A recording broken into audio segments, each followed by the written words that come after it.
안녕하세요. Riding on the Korean wave. Welcome to a brand new week on the Culture Wave. I'm Kwon-soa in Seoul.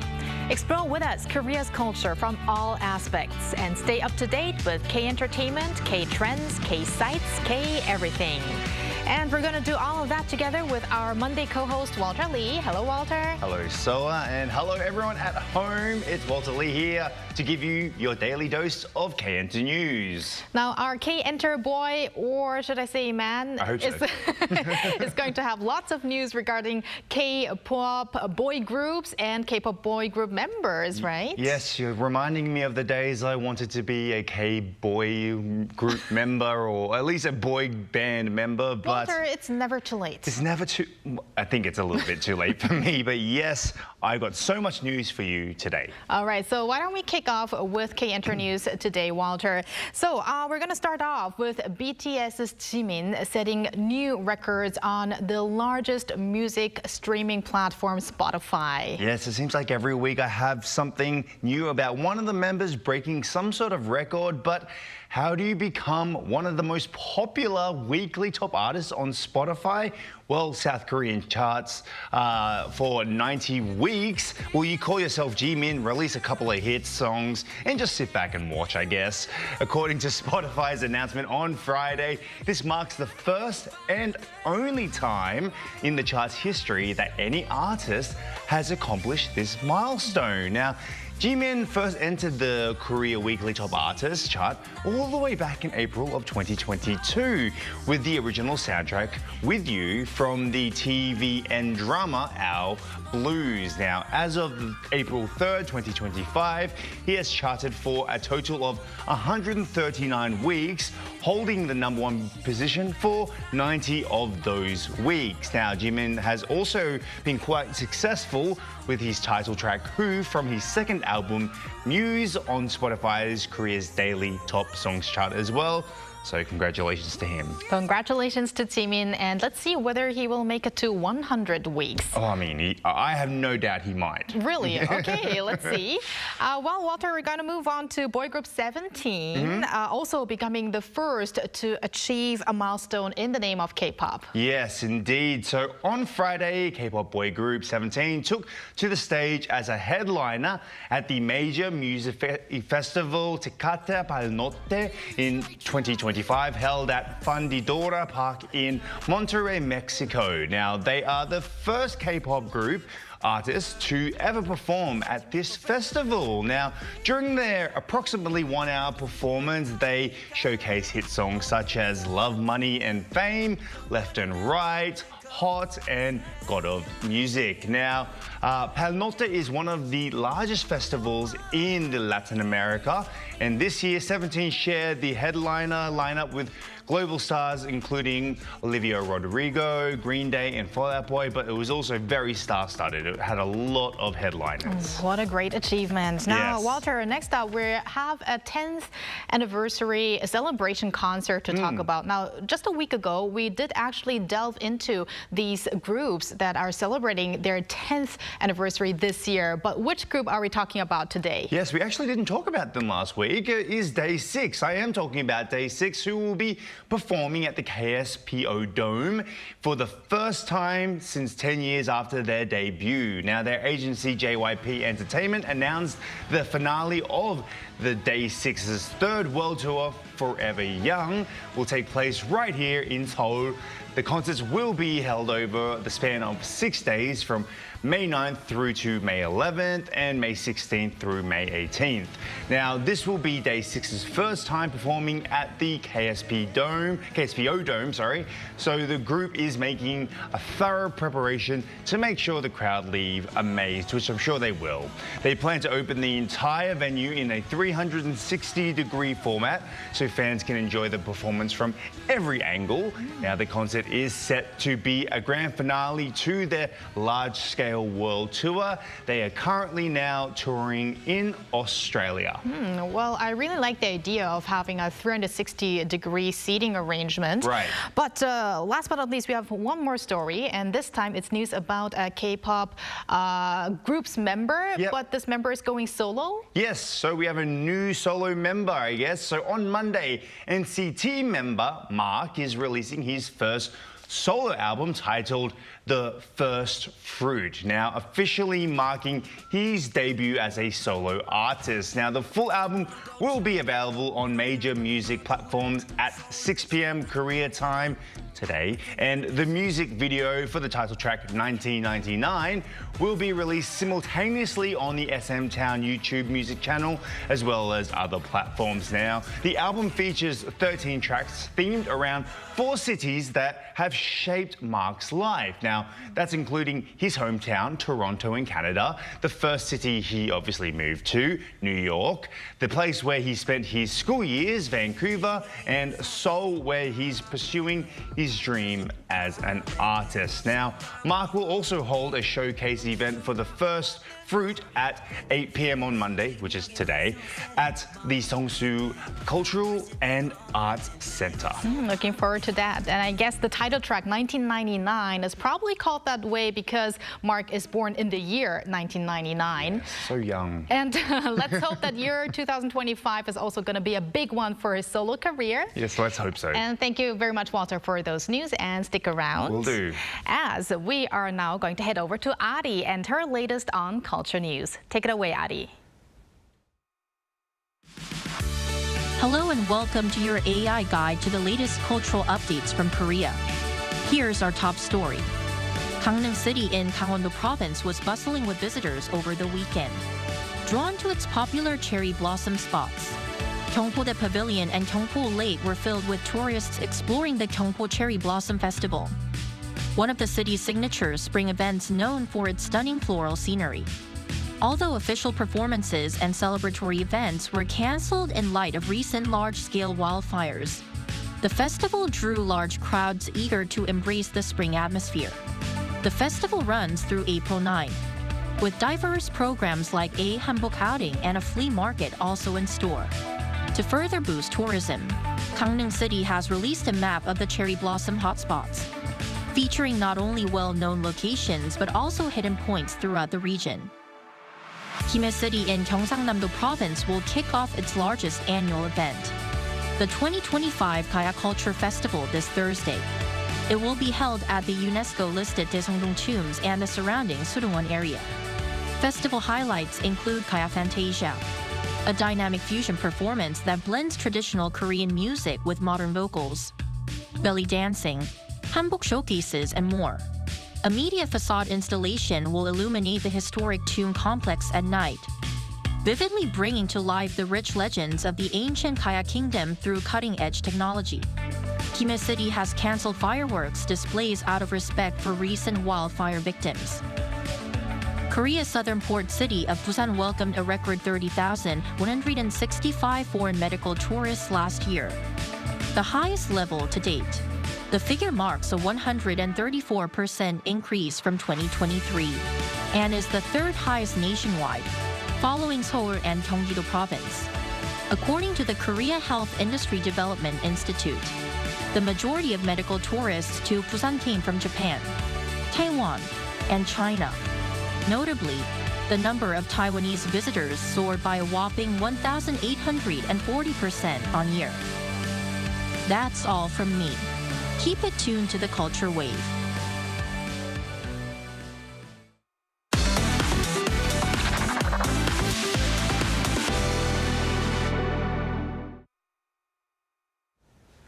The delights of spring are coming from all around, including Gyeongbokgung Palace, a royal palace in the center of Seoul.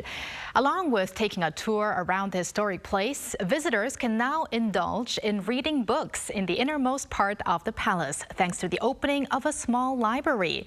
Our Choi So-young takes us around. Spring has arrived in Gyeongbokgung Palace. This part of the palace is called Jibokje, which means collecting precious jewels such as jade.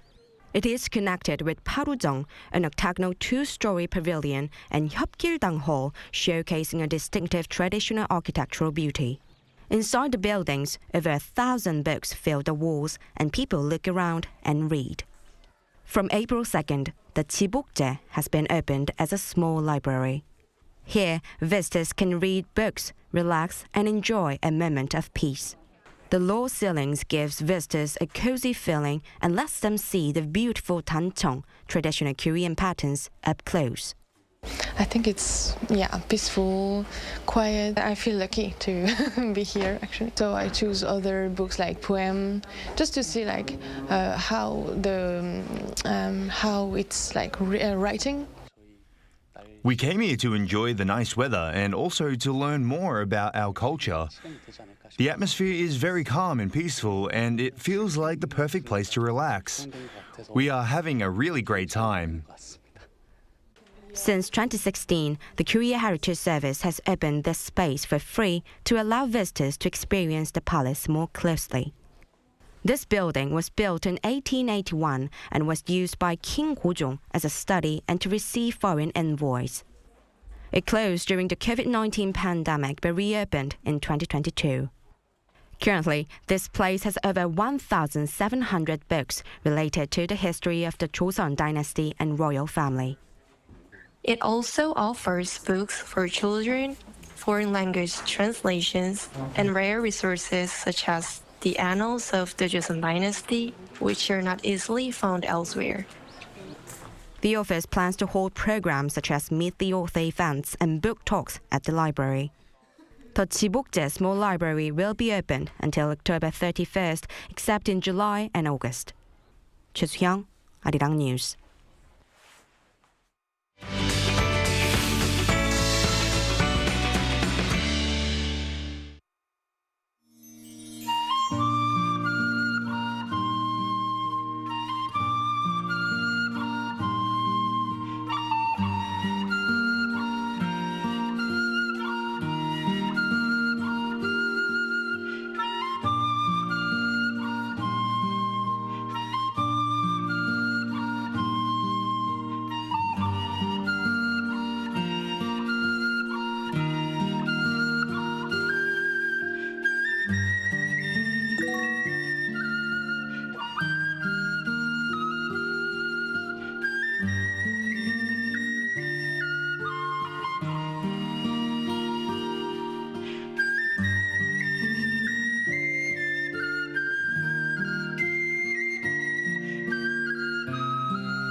Recent movies revolving around sports have been captivating domestic audiences. Let's take a look at what's behind the popularity of sports-themed content with culture critic Professor Ji Hae-won at Kyung University's Arts and Cultural Management program. Welcome, Professor Ji. Hello, good afternoon. Good afternoon. So, The Match, or Sanggwabang in Korean, which deals with the board game Go or Baduk in Korean, and Lobby, which is also Dobi in Korean. Right. Those are the movies that are currently ranked first and second in the past weekend. So let's first talk about what the movies are about. Let's start with The Match. The Match is a film based on a true story of the legendary Go player Jo Hoon-yeon, played by Lee Byung-hun, and his student Lee Chang-ho, played by Yoo Ah-in. So the movie depicts the bloody final match between them in the 1990s. So Go or Baduk is recognized as a sport worldwide, and it has been adopted as an official event in the Asian Games. So as in the movie, you can see how Baduk is a real sport and making the players to use their brain and heart rather than the body. It's actually really quite a difficult game. I've watched many people play it, and I can't get my head around it. But how about Lobby? What's that about? I did mention it actually quite a while ago in my Kansas segment, but the title seems to tell that it's not just about golf, right? Right. Lobby is a drama about the commotion that occurs when Yoon Chang-wook, played by Ha Jung-wook, a startup CEO, engaging in a golf lobbying to win a 4 trillion won national project by beating out Song Kwang-woo, played by Park Byung-eun, the CEO of a rival company. So basically Lobby is not the traditional sports movie, and they use golf as an important background and the symbolic place where the lobbying and the backroom deals take place. So both movies are more enjoyable for the fans of those sports, but they explain the rules well enough so that even those who don't know the games can easily understand the movies. I have to agree with that part because I still have to watch Lobby, but with the match, while I was watching it, although I'm not really familiar with all the rules, the lines of the actors, especially of Lee Byung-eun, they are explanatory enough to enjoy the movie. And let's just talk a bit more about Baduk or Go.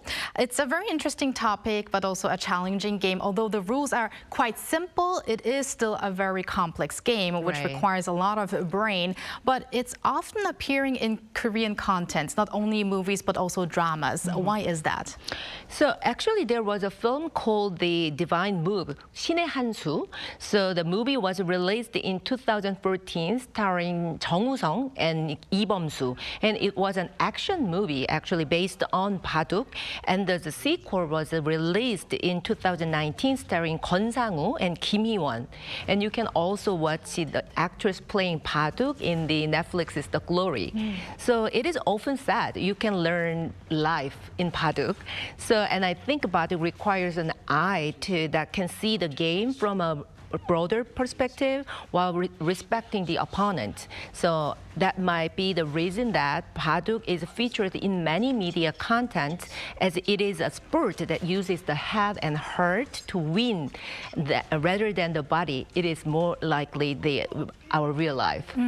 That's why I also seem to see many of these scenes where two people are very in a tense atmosphere. That's when they try to show this by having a game of Baduk or Go. And you can always see them in the parks, obviously, with a bunch of old men surrounding the areas. And I mean, it's always very tense to watch a big game just around it. It's really enjoyable, actually.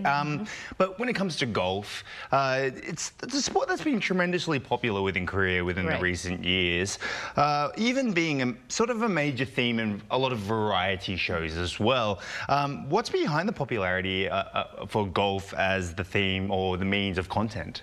Since the popularity of the outdoor sports increases during the pandemic, so the increase in golf also seems to have increased in those periods, as golf has become popular not only among the old generation and the mid-ages, but also among the younger generation. So many entertainment or the variety TV show featuring golf has also increased in the past few years. So I think more media content using golf are continuously getting attention for a while. I see. So also, if I'm correct, sports was once considered sort of an unpopular subject or topic in TV and also in movies in Korea. Why do you think it's gained so much traction in recent years? So most movies or TV dramas based on sports talk about the value of the steady efforts and fair play, fair game. So many stories are based on the real people or real events. So I think these work give the messages of courage and hope to people, especially for the younger generation who live in a difficult or tiring life in these days. So in other words, you can learn life through the sports or sports-themed movie or TV shows. That's very interesting, and that's why it takes us to our next question. Which movies then in the past years have been really being praised and are revolving around sports contents? Movies or dramas, any contents? Right, the movie One Win, 1승, is one of the recent films featuring sports, the volleyball. So actually that was the first sports movie featuring volleyball in South Korea. So the movie is a story of a professional women volleyball team with no chance of winning, starring Song Kang-ho and Park Jung-min. So in 2023, several sports-themed movies were released. Rebound, directed by Jang Hang-jun, is a movie based on a real story of Jungang High School in Busan. So and the County is another one, a story of a former boxer Park Si-hyun, played by Jin Sun-gyu. And Dream, starring Park Seo-jun and IU, is based on a true story about the homeless World Cup, in which South Korea participated for the first time in 2010. So as a TV dramas, 25-21, 25-21 is featuring fencing, and Rocket Boys, the Rocket 소년단, tells the story of middle school badminton players.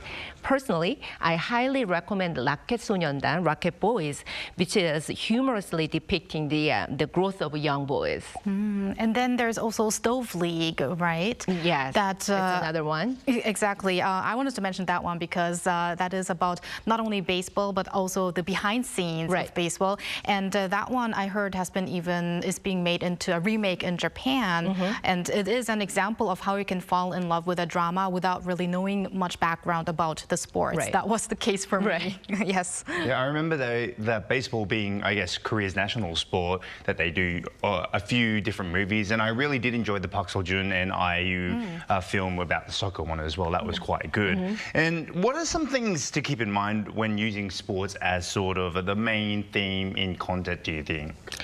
In many movies or TV dramas featuring sports, one of the problem is the unrealistic game scenes or players' performances. But of course, the actors are not the real players, so it is not really possible to make the scenes as a real play.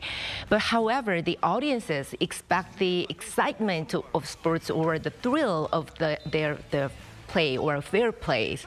So I think sports-themed movies or TV dramas need to provide entertainment to the audiences through dynamic the game scenes, along with the story about the growth of the main characters.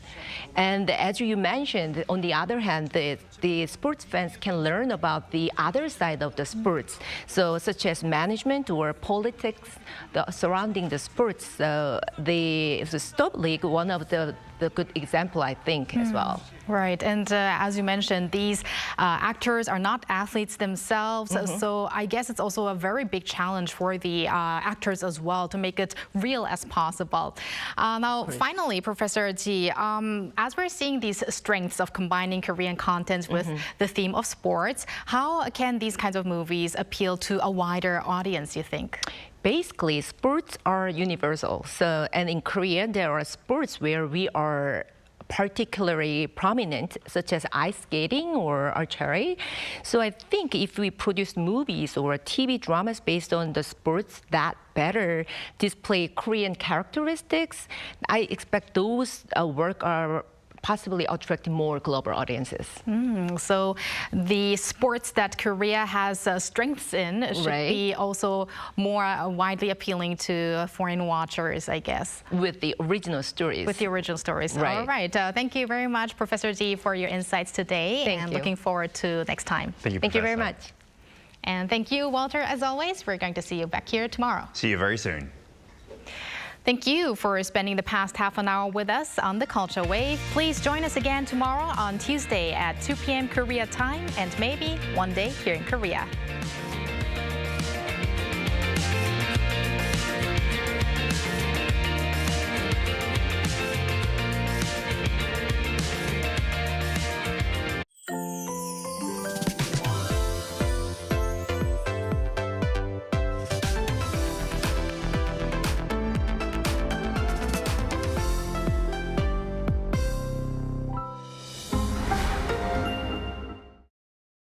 How to survive in Korea.